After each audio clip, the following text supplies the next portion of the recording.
Bardolph is a medieval peasant who rears animals and works on the land owned by his feudal lord, Theobald. Theobald gives Bardolph the right to use the land and take the harvest from it, and in return, Bardolph is obliged to pay Theobald a fixed sum of money every 6 months. With this arrangement, Bardolph is able to support his family.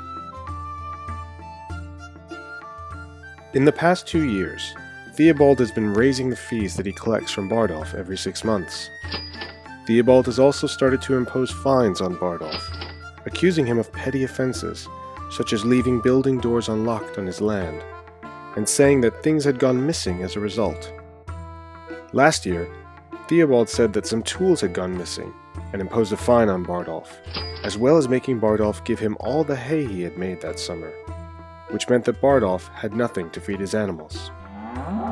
Bardolph is very unhappy with all this, but has so far complied with Theobald's demands.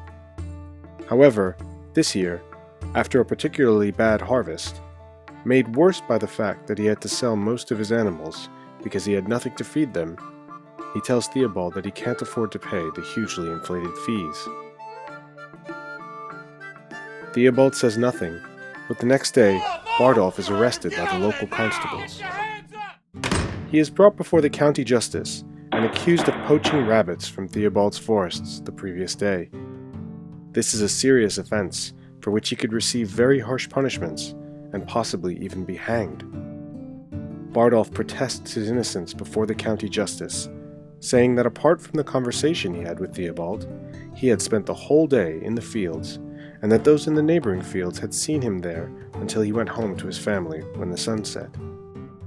At first, the justice refuses to allow the peasants working in the neighboring fields to testify that they had seen Bardolph working in the fields all day, and that he'd gone home directly when the sun went down. Then, he changes his mind, and tells Bardolph that he will allow the testimonies if Bardolph pays an administration fee. Bardolph is both unwilling and unable to pay the fee. What rights does Bardolph have under the 1215 version of the Magna Carta?